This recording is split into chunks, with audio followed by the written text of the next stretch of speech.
ശ്രീമദ് ഭഗവത്ഗീത 16-ാമത്തെ അധ്യായം ദേവാസുര സമ്പദ് വിഭാഗയോഗം. ദേവന്മാരും അസുരന്മാരുമായി ബന്ധപ്പെട്ട സമ്പദ്ഘടനയായിട്ട് ബന്ധപ്പെട്ട കാര്യങ്ങളാണ് ഇവിടെ പറയാൻ പോകുന്നത്. ഇതുവരെ എന്താണ് ധർമ്മമെന്ന് അർജുനനോട് വിവരിച്ച ശേഷം ദേവന്മാരെയും അസുരന്മാരെയും, നാട്ടിലുള്ള ദേവന്മാരാരാണ്, അസുരന്മാരാരാണ്, അസുരന്മാർ ചെയ്തു വെക്കുന്ന ഫലം എന്താണ് എന്നെല്ലാം പറയാൻ പോകുന്നത്. ഇതാണ് യുദ്ധത്തിലേക്ക് നയിച്ചത്. എന്താണെന്ന് നോക്കാം. അപ്പം ഭഗവാൻ ആദ്യം 1 മുതൽ 3 വരെ ദേവന്മാരുടെ ദൈവിക സമ്പത്തുമായിട്ട് ജനിച്ചവരുടെ സ്വഭാവ ഗുണങ്ങൾ പറയുകയാണ്. അത് നമുക്കെല്ലാം അറിയുന്നത് തന്നെയാണ്. അത് പറഞ്ഞു പോയത് ഭയമില്ലായ്മ. ദേവന്മാർക്ക് ഉള്ള പ്രത്യേകതയാണ്, അവർക്ക് ആരും ഭയമൊന്നുമില്ല. പ്രകടിപ്പിക്കേണ്ടതല്ലേ, അത് എപ്പോഴും ധൈര്യത്തോടുകൂടി പറയും. അങ്ങനെ പറയുമ്പോഴാണ് അസുരന്മാർക്ക് സഹിക്കാൻ പറ്റാത്തത്. ഉള്ള കാര്യം പറയുമ്പോൾ അവർ ഭയമില്ലാതെയല്ല പറ്റി തുറന്ന കാര്യങ്ങളെല്ലാം പറയും. അസുരന്മാർ എന്തെങ്കിലും തെറ്റ് ചെയ്യുകയാണെങ്കിൽ അത് വിളിച്ച് പറയും. അത് തന്നെ ഇവർക്ക് ശത്രുതയായിട്ട് ഈ ഹൃദയശുദ്ധി, അവർ ഹൃദയശുദ്ധിയുള്ളവരാണ്. അവർ ശരിയായ കാര്യങ്ങൾ ചിന്തിച്ചിട്ടില്ലേ പറയും, അല്ലാതെ സ്വന്തം താല്പര്യത്തിന് വേണ്ടിയൊന്നും പറയില്ല. ജ്ഞാനത്തിൽ അവർക്ക് ജ്ഞാനമുണ്ട്. ജ്ഞാനമുണ്ടാകുമ്പോഴാണ് മറ്റുള്ളവരുടെ ചെയ്യുന്ന തെറ്റുകളെല്ലാം ശരിയും തെറ്റും തിരിച്ചറിയാനും അജ്ഞതയെല്ലാം തുറന്നു കാട്ടാൻ അവർക്ക് കഴിയുന്നത് ജ്ഞാനമുള്ളത് കൊണ്ടാണ്.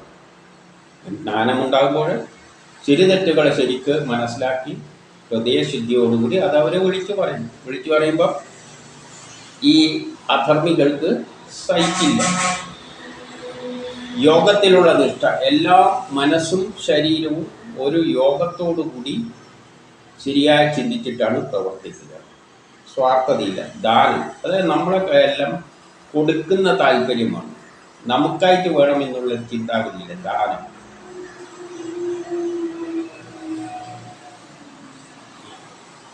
ഇന്ദ്രിയ സംയമനം, ഇന്ദ്രിയങ്ങളെല്ലാം നമ്മളെ കൺട്രോളിലാണ് വെക്കുക. എന്തും കേൾക്കുമ്പോൾ ചാടിപ്പിടിച്ചൊന്നും ഓടിപ്പോകുന്നില്ല.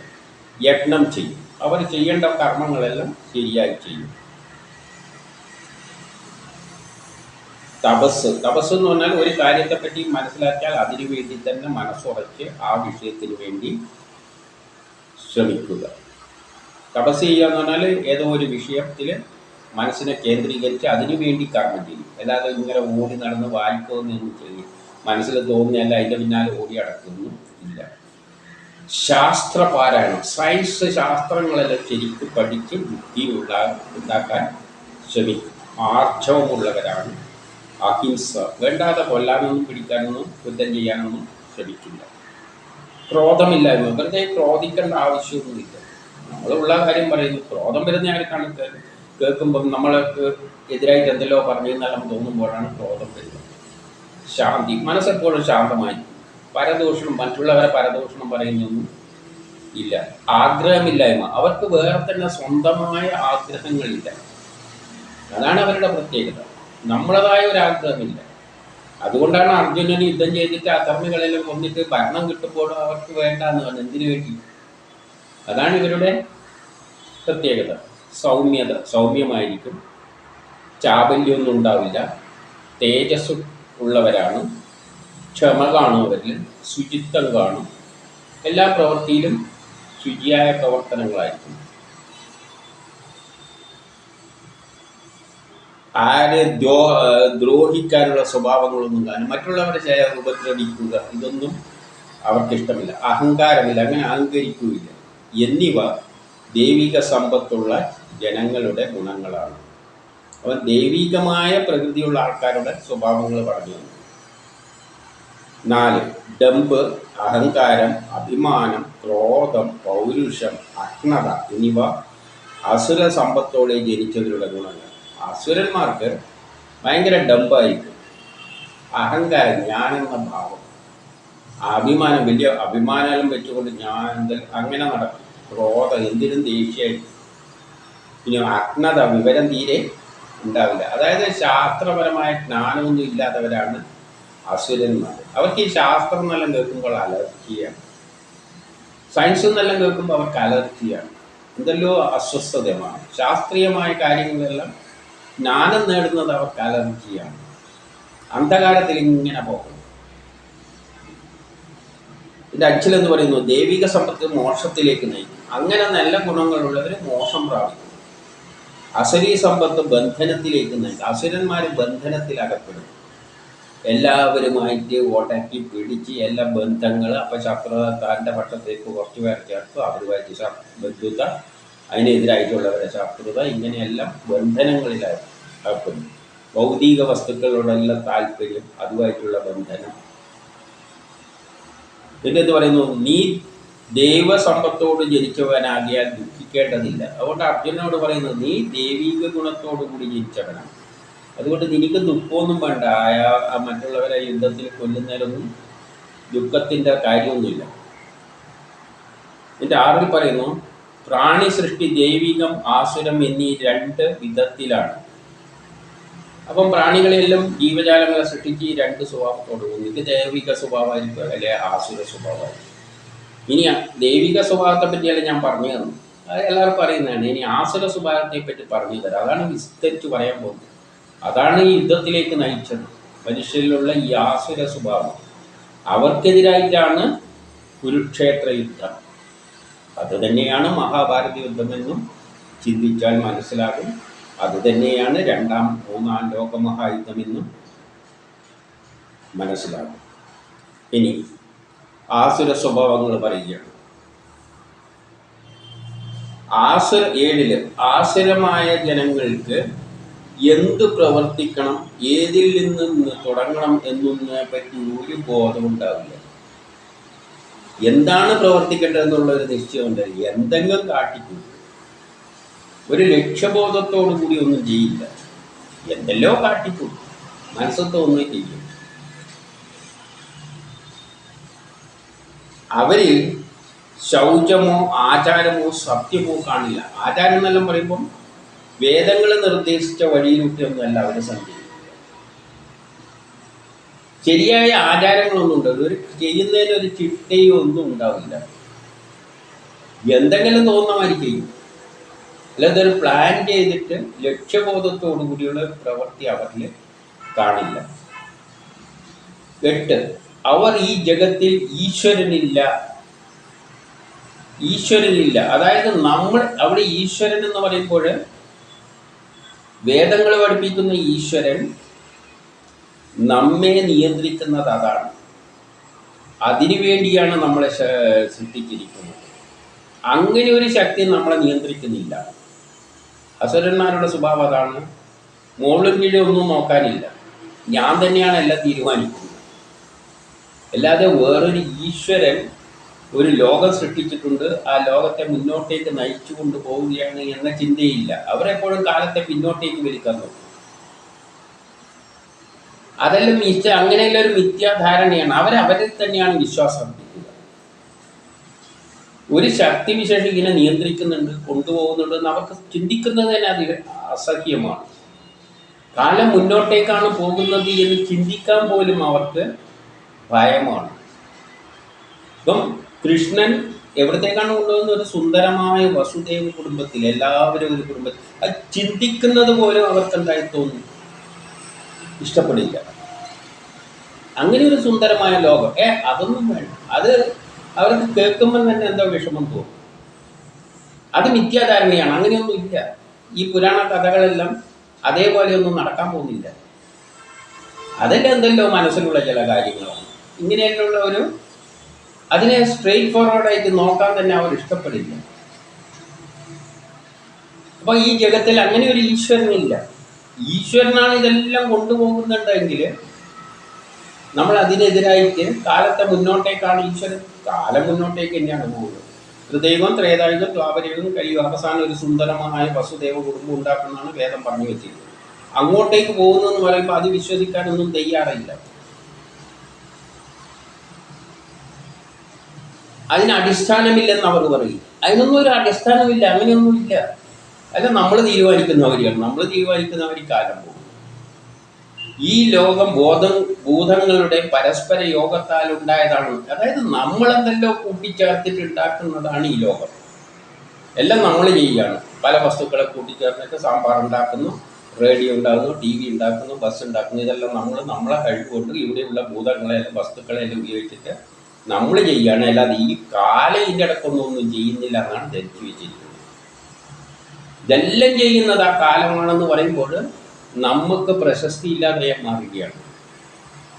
ലോകം ഇങ്ങനെ പോകും. ഒരു കുട്ടി ജനിച്ചു കഴിഞ്ഞാൽ കുട്ടി വയസ്സാകുന്നവരെ എങ്ങനെ പോകും എന്നുള്ളത് കാലം തീരുമാനിച്ചിട്ടുണ്ട്. അവൻ്റെ ജനിതക ഘടനയിൽ എഴുതി വെച്ചിട്ടുണ്ട്. അതുപോലെയാണ് അവൻ വേണ്ടത്. അവൻ്റെ ബുദ്ധി ഉപയോഗിച്ച് ജോലി ചെയ്യേണ്ടതാണെങ്കിൽ അവൻ്റെ ബുദ്ധിനെ വികസിപ്പിച്ചിട്ട് ബുദ്ധി എന്ന ജോലിയിലേക്ക് വരും. അവൻ അധ്വാനിക്കേണ്ടവനാണെങ്കിൽ അവനുള്ള ജനിതഘടന അവനെ അധ്വാനിക്കുന്ന കാര്യത്തിലാക്കിയിട്ട് പോകും. അവനൊരു കലാകാരനാണെങ്കിൽ അവനുള്ള ജനിതഘടന അതിൽ പ്ലാൻ ചെയ്ത ജനിതഘടന അനുസരിച്ച് അവൻ കലാകാരനായിട്ട് ലോകത്തിലേക്ക് ഇറങ്ങും. ഇതെല്ലാം കാലമാണ്. അല്ലാതെ നമ്മളെങ്ങനെയാണ് തീരുമാനിക്കുന്നത്? നമ്മളിപ്പോൾ നാളെ പാടണമെന്ന് വെച്ചാൽ നടക്കുന്ന കാര്യമാണ്. അല്ല, നമ്മളെ ജനിതഘടനയായിട്ട് ആശ്രയിച്ചതാണ്. അത്രയും നമുക്ക് ചെയ്യാൻ പറ്റും. അതുമാതിരി പ്രപഞ്ചത്തിലും ചെയ്യേണ്ടതിൽ ആ ശക്തി തീരുമാനിച്ചിട്ടുണ്ട്. ഒരു സുന്ദരമായ വസുദേവ കുടുംബത്തിലേക്ക് എത്തും. അതൊന്നും പറ്റില്ല. എല്ലാം ഞാൻ തീരുമാനിക്കുന്ന കാര്യം നല്ല പോകുന്നത് അവസുര സ്വഭാവമാണ്. അവരാണ് എല്ലാം ഞാനാണെന്നുള്ളൊരു പിടിവാശി ചെയ്യുന്നത്. കാലമാണ് നയിക്കുന്നതെന്നുള്ളത് അംഗീകരിക്കാൻ അവർക്ക് അങ്ങനെ ഒരു ശക്തി ഉണ്ടെന്നും അവർ അംഗീകരിക്കാൻ തയ്യാറാകുന്നില്ല. അതെല്ലാം നമ്മൾ ഭൂതങ്ങളുടെ പരസ്പര യോഗത്താൽ ഉണ്ടാവുന്നതാണെന്നും അത് കാമത്തിലൂടെയാണെന്നും നമുക്ക് കാമപൂർത്തീകരണത്തിന് വേണ്ടിയാണ് ഈ ലോകം, അതിനു വേണ്ടിയാണ് എന്ന നിലയിലാണ് അവർ ധരിക്കുന്നത്. അതിന് വേറെ ആരും ഉത്ഭവത്തിന് കാരണമൊന്നുമില്ല എന്നാണ് അവർ ചിന്തിക്കുന്നത്. ഈ ആസുര സ്വഭാവമുള്ളവർക്കാണ് ഞാനാണ് എല്ലാം ചെയ്യുന്നത്, ഞാൻ പിടിച്ചാൽ ഇവിടെ എല്ലാം നിന്ന് കളയുന്നുള്ളൊരു ധാരണയുണ്ട്. എല്ലാവരെയും വായു മൂടിക്കെട്ടിക്കളയാം, എല്ലാത്തിനെയും ഒതുക്കിക്കളയാം, എന്നിട്ട് മുന്നോട്ടേക്ക് പോകുന്ന പ്രയാണത്തെ തടസ്സപ്പെടുത്താമെന്നുള്ളൊരു മിഥ്യാധാരണയുണ്ട്. ഉദാഹരണമായിട്ട് നെപ്പോളിയനും അല്ല എത്രയോ വലിയ വില്ലന്മാർ ഈ ലോകം കീഴടക്കാൻ നോക്കിയിട്ടുണ്ട്. അവരെല്ലാം എടുത്ത് അടിച്ച് ദൂരെ കളഞ്ഞിട്ടുണ്ട്. നെപ്പോളിയനെല്ലാം എന്താ വിചാരിച്ചു, ഇനി എന്നെ കീഴടക്കാൻ ആരുമില്ല, ഞാനങ്ങ് ഇനി മറ്റുള്ള ഗ്രഹങ്ങൾ വല്ലതും പിടിക്കാൻ പറ്റുമെന്ന് നോക്കി അടക്കുന്നവരാണ്. എന്തുപറ്റി? എടുത്ത് ദൂരെ കളഞ്ഞു. അപ്പോൾ നമ്മൾ എന്തെങ്കിലും ഒരു അധികാരം കൈമ കിട്ടുമ്പോൾ ഇനി എല്ലാം എൻ്റെ നിയന്ത്രണത്തിൽ വെക്കണം, പിടിച്ചു വെക്കണം, എൻ്റെ കൈമന്ന് ഇത് പോകരുത് എന്നെല്ലാം ചിന്തിച്ചു കഴിഞ്ഞാൽ എപ്പം കൈമന്ന് പോയാൽ പോകും എന്ന് നോക്കിയാൽ മതി. കാരണം ഇതിൻ്റെ പിന്നിലെല്ലാം കൊണ്ടുപോകുന്ന ശക്തിയാണ്. അത് ആരെങ്കിലും ഇപ്പോൾ ആരെയെങ്കിലും ആരിലൂടെയെങ്കിലും എല്ലാം തടസ്സപ്പെടുത്താമെന്നെല്ലാം ചിന്തിക്കുന്നുണ്ടെങ്കിൽ അത് മൗഢ്യന്മാരാണ്. അവർ ആസുര സ്വഭാവമുള്ളവരാണ്. കാലം മുന്നോട്ടേക്കാണ് പോകുന്നത്, പുരോഗതിയിലേക്കാണ് പോകുന്നത്. സുന്ദരമായ ഒരു ലോകം, വസുദേവ കുടുംബം, ധർമ്മത്തിൻ്റെ അടിസ്ഥാനമായ ഒരു ലോകത്തിലേക്കാണ് പോകുന്നത്. അതിനെ തടുക്കാൻ ആര് വിചാരിച്ചാലും പറ്റില്ല. പക്ഷെ അതവരെ അംഗീകരിക്കാൻ തയ്യാറില്ല. ഈ ആസുര സ്വഭാവമുള്ളവർ എല്ലാം നമ്മൾ തീരുമാനിക്കുന്നവരെ തന്നെയാണ് പോവുക, ഇനിയുള്ള കാലം അങ്ങനെ തന്നെ ഒന്ന് ധരിച്ച് വെക്കും. അത് തെറ്റായ മിഥ്യാധാരണയാണ്. ഇതെല്ലാം കൊണ്ടുപോകുന്ന ഒരു ശക്തിയുണ്ട്. ആ ശക്തി നിശ്ചയിച്ച പ്രകാരമാണ് പോകുന്നത്. അതിനെ തടുക്കാൻ ആർക്കും കഴിയില്ല. ഇനി 9 അല്പബുദ്ധികളായ അവർ ഈ ചിന്തയാൽ നശിക്കുന്നു. അതോടുകൂടി അവരെന്താണ് സംഭവിക്കുന്നത്? അവർക്ക് നാശം സംഭവിക്കുന്നു. കാലത്തെ പിന്നോട്ടേക്ക് വലിപ്പിക്കുന്നവർക്ക് നാശം തന്നെയാണ് സംഭവിക്കുക. കാലത്തെ മുന്നോട്ടേക്ക് പോകുന്ന കാലത്തെ തടുത്തു വെക്കാനൊന്നും ആർക്കും കഴിയില്ല. കാലം മുന്നോട്ടേക്കാണ്, പുരോഗമിച്ചാണ് പോകുന്നത്. അതിനെ തടുക്കാൻ ആർക്കും കഴിയില്ല. അവർക്ക് നാശമുണ്ടാകും. അവർ കാലത്തോടാണ് ഏറ്റുമുട്ടുന്നത്. അവർ ക്രൂര കർമ്മങ്ങളിലൂടെ ലോകത്തിന് നാശം വരുത്തി വെക്കുന്നു. അവരാണ് ക്രൂര കർമ്മങ്ങൾ ചെയ്ത് ലോകത്തിന് നാശം വരുത്തുന്നു. അപ്പം ലോകത്തെ നല്ലൊരു നിലയിലേക്ക് നയിക്കാൻ കാലം ശ്രമിക്കുമ്പോൾ അതിനെ നശിപ്പിക്കാനുള്ള റിയാക്ഷനായിട്ടാണ് അസുരന്മാരുടെ സ്വഭാവത്തെ വിവരിക്കുന്നത്. 10 കാമത്തിന് വേണ്ടി, എല്ലാം കാമമാണ്, ആഗ്രഹങ്ങൾ ഓരോന്നും നേടാൻ വേണ്ടി, ഡംപിന് വേണ്ടി, ഞാൻ എന്തോ ആണ്, ഞാൻ മറ്റുള്ളവരെ കാട്ടിയും വലിയ എന്തോ ആണ്. മാനത്തിനും, എനിക്ക് മാനാഭിമാനമുണ്ട്, മറ്റവനൊന്നും ഇല്ല. മാനം എന്ന് പറഞ്ഞാൽ എല്ലാവർക്കും ഉണ്ടെങ്കിൽ പിന്നെ മാനത്തെ പറ്റി ചിന്തിക്കണ്ട. എല്ലാവർക്കും മാനം ഉണ്ടെങ്കിൽ ഇതല്ല. എനിക്ക് മാത്രം മാനമുണ്ട്, മറ്റുള്ളവർക്കൊന്നും ഇല്ല. ഇവയെല്ലാം കൊണ്ട് മോഹവലയത്താൽ ദുരാഗ്രഹങ്ങൾ നിറവേറ്റുവാൻ അശുദ്ധ കർമ്മങ്ങളിൽ ഏർപ്പെടും. എന്നിട്ട് ഈ ഡമ്പ് നേടാനും കാമത്തിനു വേണ്ടിയും മാനെല്ലാം ഉണ്ടാക്കാൻ വേണ്ടിയിട്ട് മോഹവലയത്തിലകപ്പെട്ട് ദുരാഗ്രഹങ്ങൾ നിറവേറ്റും. നമ്മുടെ ദുരാഗ്രഹങ്ങൾ നിറവേറ്റാൻ വേണ്ടിയിട്ട് അശുദ്ധ കർമ്മങ്ങളിൽ ഏർപ്പെടും. അപ്പം അശുദ്ധ കർമ്മങ്ങൾ ഉണ്ടോ ഇല്ലയോ എന്ന് ചോദിച്ചു കഴിഞ്ഞാൽ, നമ്മളിപ്പോൾ ഏതെങ്കിലും ഒരു തെറ്റിനെ പറ്റി എന്തെങ്കിലും നാട്ടിൽ എന്തെങ്കിലും മോശം കാണുമ്പോൾ നമ്മൾ പ്രതികരിക്കുമ്പോൾ എല്ലാവരും എന്ത് പറയും? ഇത് നീ എന്ന് ഇറങ്ങിയാലൊന്നും ഇത് നന്നാകാൻ പോകുന്നില്ല, ഇതെല്ലാം മോശമാണ്. എല്ലാവർക്കും അറിയാം ഇതെല്ലാം മോശം തന്നെയാണ്. അപ്പം ഇത് അധർമ്മ ആ ലോകം എത്തിയിട്ടില്ല, ധർമ്മത്തിൻ്റെ ഒരു യുഗം എത്തിയിട്ടില്ല എന്നുള്ളത് അതിൽ നിന്ന് തന്നെ വ്യക്തമാണ്. ഇനി 11 മുതൽ 12 വരെ മരണം വരെ ഒടുക്കമില്ലാതെ ചിന്തകളുമായി വിഷയഭോഗങ്ങൾ ലക്ഷ്യമിട്ട് മരണം വരെ വിഷയസുഖം വാരി കൂട്ടാനുള്ള സുഖം, എന്തെല്ലോ വാരി നേടാനുള്ള താല്പര്യം, വലിയ വിഷയഭോഗങ്ങൾ ലക്ഷ്യമിട്ട് അതിന് അപ്പുറം ഒന്നുമില്ല. കുറേ സ്വത്ത് വാരിക്കൂട്ടണം, എന്തെല്ലോ സുഖഭാഗങ്ങൾ വാരിക്കൂട്ടണം, അതിനപ്പുറം ഒന്നും ജീവിതത്തിന് ലക്ഷ്യമില്ല എന്ന നിലയിൽ 100 കണക്കിന് ആഗ്രഹങ്ങളാണ്. ഒരാഗ്രഹമൊന്നുമില്ല, ഒരു വിഷയത്തിൽ മാത്രമല്ല, പലതും എല്ലാം നമുക്ക് കാമക്രോധത്തിലകപ്പെട്ട്, കാമവും അതിൻ്റെ ഫലമായിട്ടുള്ള ക്രോധങ്ങളിലും അകപ്പെട്ട് ഇന്ദ്രിയ സുഖത്തിനായി, ഭോഗത്തിനായി തെറ്റായ വഴിയിലൂടെ സമ്പത്ത് വാരിക്കൂട്ടാൻ ശ്രമിക്കുന്നു. സമ്പത്ത് വാരിക്കൂട്ടാൻ ശ്രമിക്കുന്ന ഒരു സമൂഹം. അതാണ് പാണ്ഡവർക്ക് കൊടുത്തില്ല, ഒരു സ്ഥലവും കൊടുത്തില്ല. ദൂഷിച്ച സ്ഥലം, ആർക്കും ഉപയോഗമില്ലാത്ത സ്ഥലമാണ് കൊടുത്തത്. അവരവരുടെ കർമ്മം കൊണ്ട് സുന്ദരമായ ഒരു ലോകം ഉണ്ടാക്കിയപ്പോൾ, കൊട്ടാരം തീർത്തപ്പോൾ കള്ളച്ചൂതുകളിലൂടെ അടിച്ചു മാറ്റി. എന്നിട്ട് ഇവരെ ഒരു സൂചിയും കുത്താനും സ്ഥലമില്ല എന്ന് പറഞ്ഞുകൊണ്ട് ചൂതുകളിയിലൂടെ. ഇതാണ് വാരിക്കൂട്ടാൻ. എന്ത് വേണം? ചൂതുകളിയുണ്ടെങ്കിലേ വാരിക്കൂട്ടാൻ പറ്റും, അല്ല അധ്വാനിച്ചിട്ട് എങ്ങനെ വാരിക്കൂട്ടുന്നു? ചൂതുകളിയിലൂടെയാണ് വാരിക്കൂട്ടാൻ പറ്റുള്ളൂ. ശരിയായി അധ്വാനിച്ചാൽ എങ്ങനെ വാരിക്കൂട്ടുക? അത് നടക്കുന്ന കാര്യമാണ്. അപ്പം ഇതെല്ലാം ഇത് ഏത് യുഗത്തിൻ്റെ കാര്യമാണ് ഈ കൃഷ്ണൻ പറഞ്ഞു വരുന്നത്? സമ്പത്ത് വാരിക്കൂട്ടുക. സമ്പത്ത് വാരിക്കൂട്ടേണ്ട ആവശ്യം അത് എന്തിനു വേണ്ടിയിട്ടാണ്? മൂടാൻ പറ്റാത്തത്ര സമ്പത്ത് വാരിക്കൂട്ടിയിട്ട് എന്ത് ചെയ്യാനാണ്? പ്രമേഹവും രോഗവും എല്ലാം വന്നിട്ട് തിന്നാൻ പോലും പറ്റില്ല, എന്നാലും വാരിക്കൂട്ടും. ആർക്ക് വേണ്ടി? അപ്പോൾ തെറ്റായ വഴിയിലൂടെ സമ്പത്ത് വാരിക്കൂട്ടുന്നത്. തെറ്റായ വഴി എന്ന് പറഞ്ഞാൽ കുറുക്കു വഴി, ചൂതുകളി. അല്ലാതെ അധ്വാനിച്ചിട്ട് നേടിയാന്ന് പണ്ട് കാലത്തെല്ലാം നമ്മളെന്താ ചെയ്യുന്നത്?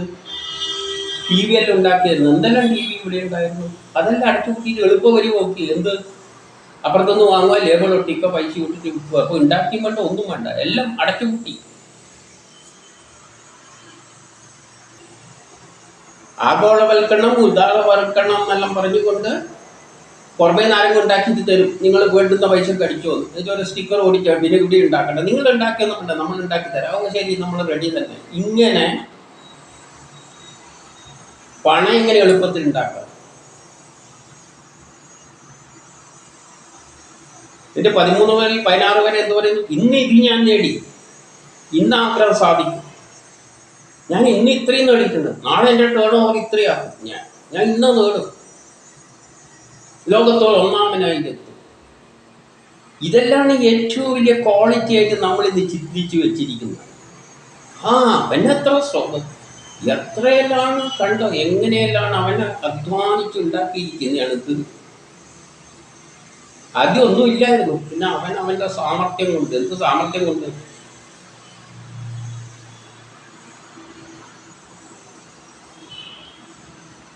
ഇതെൻ്റേതാണ്, ഈ സമ്പത്ത് ഭാവിയിൽ എൻ്റേതാക്കും, ഇതെല്ലാം ഞാൻ വാങ്ങും, ബാക്കി ഈ ലോകം മുഴുവൻ ഇപ്പം എൻ്റേതാക്കും. എല്ലാം വാരി കൂട്ടിയാണ്. ഈ ശത്രുവിനെ ഞാൻ വധിക്കും, അവനെ എനിക്ക് പാര വെക്കുന്നുണ്ട്, അവനെ നാളെ തട്ടിക്കളയണം. മറ്റു ശത്രുക്കളെ വേറെ ആരെങ്കിലും എനിക്കായിട്ടുള്ള അവനെയെല്ലാം ഞാൻ ശരിയാക്കിയിട്ട് ഇതെല്ലാം ഞാൻ പറഞ്ഞു. ഞാൻ പ്രഭുവാണ്, ഞാനാണ് ഇവിടുത്തെ ഏറ്റവും വലിയ പ്രഭു. ആ പ്രഭുവിനെ വേണ്ടിയിട്ട് പിന്നാലെ നടക്കാൻ വേണ്ടിയിട്ടും എത്രയോ ആളുകളുണ്ട്. അങ്ങനെ പ്രഭുവായിരിക്കുന്നവരുടെ പിന്നാലെയാണ് എല്ലാവരും. ഓ, ഇത് നല്ല മാന്യൻ. അവസാനം പല കേസിലെല്ലാം പെട്ട് തട്ടിപ്പെല്ലാം വെളിവാക്കും. എന്നാലും തിരിച്ചും പറയും, നേരെ തിരിച്ചും പറയും. ഭോഗസുഖം അഭിക്കണം. ഞാൻ പ്രഭുവാണ്, എനിക്ക് ഭോഗസുഖം അനുഭവിക്കണം, ഞാൻ എല്ലാം നേടിയവൻ. ഇതെല്ലാം ഭാവം.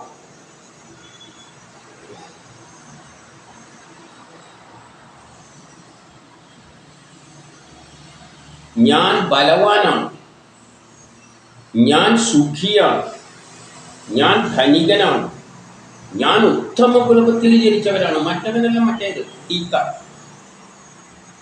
ഞാൻ ഉത്തമ കുലത്തിൽ, ബാക്കിയെല്ലാം എല്ലാം താണ കാറ്റഗറി. ഞാൻ വലിയ കുലം, ഉന്നത കുലം. ബ്രഹ്മം പറയുന്നത്, വേദം പറയുന്ന തത്വം എന്താണ്? എല്ലാറ്റിലും ബ്രഹ്മത്തെ ദർശിക്കുക. ആരും ചെറിയനോ വലിയനോ ഇല്ല. കീടങ്ങളും ശിവനും എല്ലാം, പാപിയും പുണ്യവും ചെയ്തവനും എല്ലാം ചെന്നു ചേരുന്നത് അവിടത്തേക്കാണ്.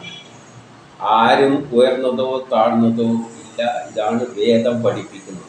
ഇതാണ് ശരിയായ ധർമ്മം. എന്നാൽ ഞാൻ ധനികനാണ്, ഉന്നത കുലത്തിൽ ജനിച്ചു, ഞാൻ ഭയങ്കര കുലമാണ്.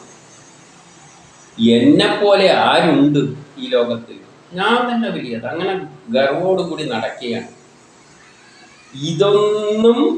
ഇതെല്ലാം അസുരന്മാരാണെന്നാണ് പറയുന്നത്. ഞാൻ യജ്ഞം നടത്തും, ഞാൻ പല കർമ്മങ്ങളും ചെയ്യുന്നുണ്ട്. എന്തെല്ലാം കാര്യങ്ങളാണ് ഞാൻ ചെയ്യുന്നതെന്നറിയോ? ഈ ലോകം എൻ്റെ കൈമക്കടന്നിട്ടാണ് കളിക്കുന്നത്. എൻ്റെ യജ്ഞത്തിലൂടെ ലോകം, ഞാനില്ലെങ്കിൽ ഈ നാടെല്ലാം പോയി ആകെ കളഞ്ഞു. ഞാനുള്ളത് കൊണ്ടാണ് ഇതിങ്ങനെ കൊണ്ടുപോകുന്നത്. ഞാൻ ദാനം നൽകിയ, ഭയങ്കര ദാനം നൽകിയാണ്. എന്നിട്ട് നല്ല ആനന്ദി. ഇതെല്ലാണ് ഇങ്ങനെ അജ്ഞാനത്തിൽ മോഹിതരായി, അനേകം ചിന്തകളാൽ വിഭ്രാന്തരായി, മോഹജാലത്താൽ വലയപ്പെട്ട് വിഷയഭോഗസക്തരായി അശുദ്ധമായ നരകത്തിൽ പതിക്കുന്നു. ഇവരെല്ലാം അവസാനം നരകത്തിലാണ് പോയി പതിക്കാൻ പോകുന്നത്. ഈ യുദ്ധത്തിലൂടെ തന്നെയാണ് നരകത്തിൽ പോയി പതിക്കാൻ പോകുന്നത്. ഏതില്? മഹാഭാരത യുദ്ധം. 17 സ്വയം പുകഴ്ത്തും.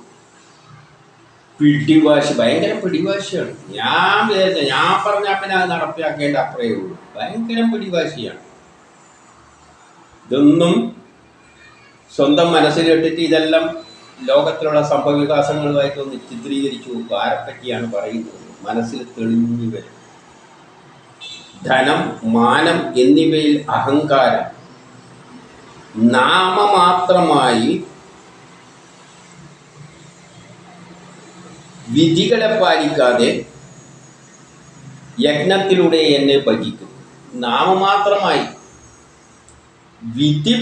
വിധികളെ പാലിക്കാതെ, ഈ വിധികളൊന്നും പാലിക്കാതെ എന്നെ ഭജിക്കും. കൃഷ്ണനെ ഭജിക്കുകയും ചെയ്യും. ഭക്തിയെല്ലാം ഭയങ്കരം തന്നെയാണ്. കൃഷ്ണനെ ഭജിക്കും. കിട്ടുന്നതിൻ്റെ ഒരു ചെറിയ വീതാട ദക്ഷിണ കൊടുക്കും. വിളക്ക് കത്തിച്ച് വല്ലതും കത്തിച്ചിട്ട് അവിടെ കിട്ടുള്ളൂ. എന്നെ ഭജിക്കുകയാണ്. ഇതിനു വേണ്ടി നാമമാത്രമായി.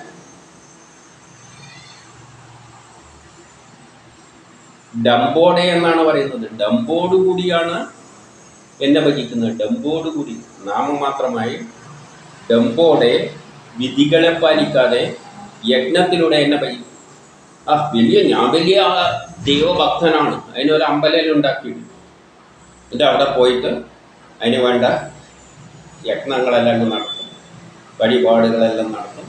അപ്പോൾ ഭയങ്കര ദൈവഭക്തനാണ് കേട്ടോ. അവൻ ആ ഉന്നതിയിലെത്തിയിരിക്കുന്നത് ഇവൻ്റെ ഭക്തി കൊണ്ടാണ്. കൃഷ്ണൻ്റെ വലിയ ആളാണ്, അതുകൊണ്ടാണ് അവിടെ എത്തിയിരിക്കുന്നതെന്നാണ് ജനത്തെ ബോധിപ്പിച്ചിരിക്കുന്നത്. ഡംബാണ്, ഭയങ്കര ഭക്തനാണ് കേട്ടോ. അയാൾ ഭയങ്കര ഭക്തനാണ്, അതുകൊണ്ടാണ് ആ ദൈവത്തിൻ്റെ കൃപ കൊണ്ടാണ് അവിടെ എത്തിയിരിക്കുന്നത്.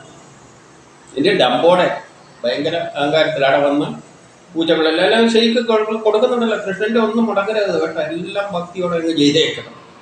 ഇതെല്ലാം പറഞ്ഞ് കിട്ടുന്ന പൈസയിലും ഇതുമാതിരിയുള്ള പൈസയിലും കുറച്ചങ്ങ് കൊടുക്കും. അപ്പം നാട്ടുകാരെല്ലാം നോക്കുമോ, ഇതൊരു ഭക്ത, അവനാടെ എത്തിയില്ല, ഞാനും ഇതേമാതിരി ചെയ്ത് കഴിഞ്ഞാൽ നാളെ ഞാനവിടെ എത്തും.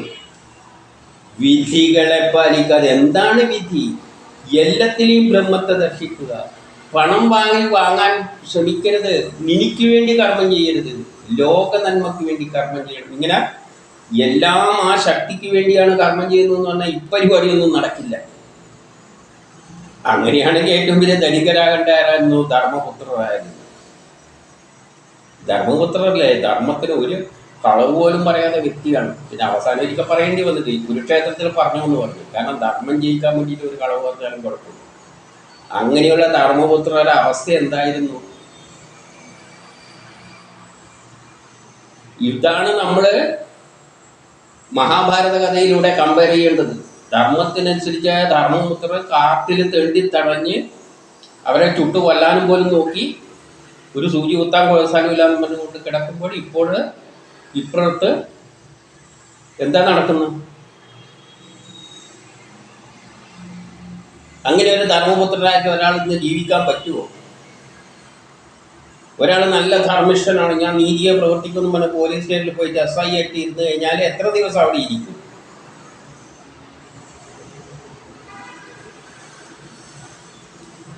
അപ്പൊ ഇതെല്ലാം ചിന്തിച്ചു നോക്കിക്കൊള്ളുക.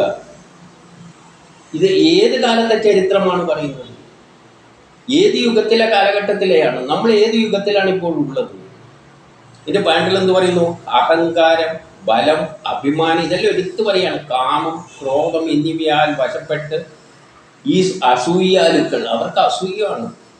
അവരിലും മറ്റുള്ളവരിലും കുടികൊള്ളുന്ന എന്നെ വെറുക്കുന്നു. അവർ എന്നെ വെറുക്കുന്നുണ്ട്. അവർ യഥാർത്ഥത്തിൽ ഞാൻ എന്താണോ പറഞ്ഞത് അത് പറയുകയാണെങ്കിൽ എന്നെ വെറുക്കും. യഥാർത്ഥ കൃഷ്ണന്റെ മനസ്സ്, കൃഷ്ണന്റെ പറയുന്ന കാര്യങ്ങൾ, ബൈബിളും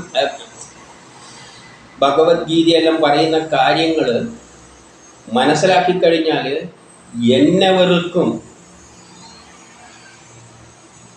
ഇതെല്ലാം എന്നെ വേറെ തരത്തിൽ വ്യാഖ്യാനിച്ചു കൊണ്ടുപോയിട്ട് സ്ഥാപിച്ചിരിക്കുകയാണ്. യഥാർത്ഥത്തിൽ ഞാൻ ഈ പറയുന്ന കാര്യങ്ങളെല്ലാം ആ നിലയിലെടുക്കുകയാണെങ്കിൽ ഈ കൃഷ്ണനെ ഏറ്റവും അധികം വേർക്കുന്നത് ഈ ഭഗവത്ഗീതയും ഭാഗവതത്തെയെല്ലാം ആദ്യം എടുത്ത് ദൂരെ കളയുന്നത് ഈ വിഭാഗമായിരിക്കും. അവരിലും മറ്റുള്ളവരിലും കുടികൊള്ളുന്ന എന്നെ വെറുക്കുന്നാണ് പറഞ്ഞത്. അതായത് എല്ലാറ്റിലുമുള്ള ബ്രഹ്മത്തെ, ഈ ഈശ്വരനെ വെറുക്കും. അവർ പ്രകാരം മറ്റുള്ളവരിലൊന്നും ഈശ്വരൻ കുടികൊള്ളുന്നില്ല. അതിനൊന്നും ഈശ്വരനായിട്ട് കാണാൻ തയ്യാറല്ല. മറ്റൊരുത്തർ ദരിദ്രമായിട്ട് കഷ്ടപ്പെടുന്നുണ്ട്, അതിനെ കാണാനൊന്നും അവൻ തയ്യാറല്ല. അതിൻ്റെ അകത്ത് ഈശ്വരനൊന്നും ഇല്ല. അവന് അത് വേറെ എന്തുവാണ്? ഈശ്വരനല്ല എൻ്റെ കൂടെ കിടക്കുകയല്ലേ? ഈശ്വരനല്ല എൻ്റെ കൂടെയാണ്. അവരുടെ കൂടത്തെ ഈശ്വരനൊന്നും ഇല്ല. അതുകൊണ്ടാണ് ഈശ്വരൻ ഇല്ലാതെ കൊണ്ടാണ് അവർ കഷ്ടപ്പെട്ട് നരയിക്കുന്നത്. പണ്ട് ജീവിതത്തിൽ ചെയ്ത പാപത്തിൻ്റെ ഫലമാണ് അനുഭവിക്കുന്നതെല്ലാം പറയും. അതിൽ ഈശ്വരനില്ല. എന്നാൽ കൃഷ്ണൻ പറയുന്നു അതിൻ്റെ അകത്തുള്ളത് ഞാൻ തന്നെയാണ്. അത് തിരിച്ചറിയാൻ നോക്കൂ. എല്ലാത്തിലും മനുഷ്യരെ ദർശിക്കാൻ പറ്റൂ, ദർശിക്കാൻ ശ്രമിക്കൂ. എന്നിട്ട് നമ്മുടെ കർമ്മം ലോക പുരോഗതിക്കായിട്ട് നമ്മൾ കർമ്മം ചെയ്യുക. ഞാനെന്ന ചിന്ത, എൻ്റെ കുടുംബം എന്ന ചിന്ത വിട്ടുകൊണ്ട് കർമ്മം ചെയ്യുക. ഇതാണ് കൃഷ്ണൻ ഉപദേശിച്ചത്.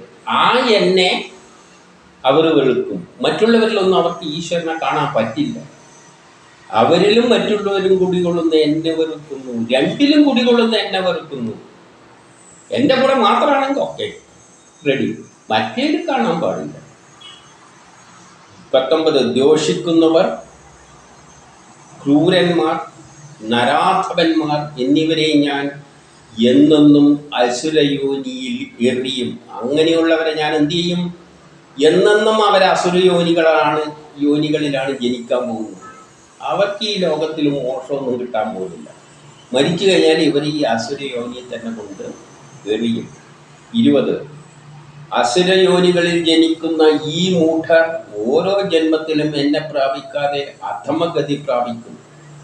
എന്നെ പ്രാപിക്കാത്ത ഈ അസുരഗണങ്ങൾ, മൂഢന്മാർ വേറെ യോനിയിൽ ജനിച്ചാലും അവിടെ ഇത് തന്നെ കാട്ടിക്കൂട്ടും. അവർ പിന്നെ കീഴോട്ടേക്ക് പോയി ചിലപ്പോൾ അവസാനം പട്ടിയും പൂച്ചയായിട്ട്, കുറച്ച് ജന്മങ്ങളെല്ലാം കഴിയുമ്പം പിന്നെ പട്ടിയും പൂച്ചയായിട്ട് ജനിക്കുന്ന അവസ്ഥയിലേക്ക് ഇവർ എത്തും. അതായത് പുനർജന്മത്തിൽ എന്താണ് സംഭവിക്കാൻ പോകുന്നുള്ള കാര്യമാണ് ഇവിടെ പറയുന്നത്.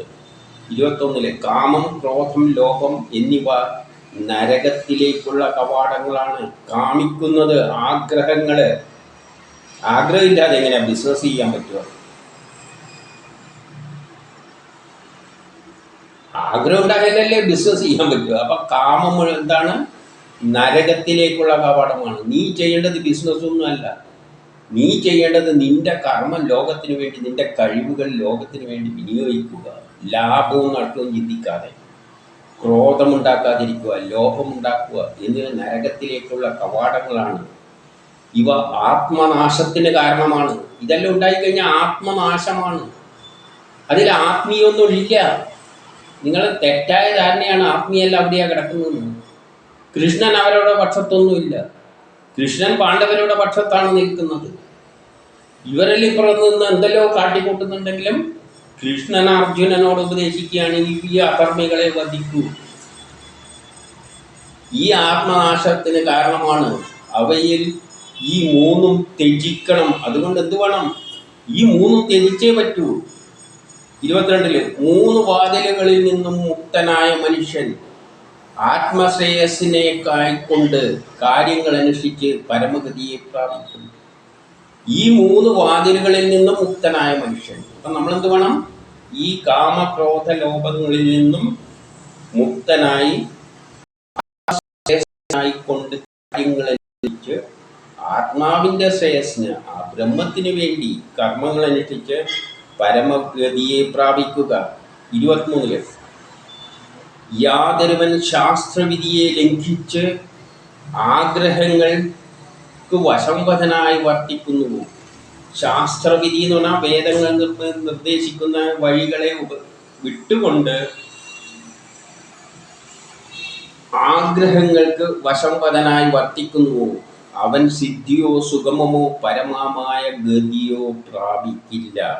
അതുകൊണ്ട് എന്തു ചെയ്യണം, എന്ത് ചെയ്യരുത് നിനക്ക് ഈ ശാസ്ത്രം പ്രമാണമാകട്ടെ. അപ്പോൾ എന്ത് ചെയ്യണം, എന്ത് ചെയ്യരുത് എന്നുള്ളതെല്ലാം ഈ ശാസ്ത്രത്തിലൂടെ നീ മനസ്സിലാക്കണം. എന്താണ് മനസ്സിലാക്കേണ്ടത്? നമ്മളെ സൃഷ്ടിച്ചിരിക്കുന്നത് പ്രകൃതിയുടെ പുരോഗതിക്ക് ഒരു കർമ്മം ചെയ്യാനാണ്. ആ കർമ്മം ചെയ്തു കൊടുക്കുക, പോവുക. എനിക്ക് എൻ്റെ കാര്യത്തിന്, എൻ്റെ ലാഭത്തിന്, എൻ്റെ കുടുംബത്തിന് ഈ ചിന്തകൾ മാറ്റിവെച്ചുകൊണ്ട് കർമ്മം ചെയ്യുക, നിസ്വാർത്ഥമായ കർമ്മം ചെയ്യുക. നീ ശാസ്ത്രവിധി അറിഞ്ഞ് അതിനനുസരിച്ച് കർമ്മം ചെയ്യുക. അപ്പം നീ എന്ത് വേണം? ശാസ്ത്രങ്ങൾ പഠിച്ച് ശാസ്ത്രവിധി അനുസരിച്ച് കർമ്മങ്ങൾ ചെയ്യണം. നിനക്ക് വേണ്ടി എന്ന ചിന്തയിൽ കർമ്മങ്ങൾ ചെയ്യരുത്. അപ്പോൾ ആരാണ് അസുരന്മാർ? ദേവന്മാരുടെ സ്വഭാവം പറഞ്ഞു കഴിഞ്ഞു. അപ്പോൾ ദേവന്മാരെന്ന നിലയിൽ നീ ചെയ്യേണ്ട ധർമ്മമാണ് അർജുനനെ അവസാനം എത്താനായല്ലോ ഉപദേശിച്ചുകൊണ്ട് പോകുന്നത്.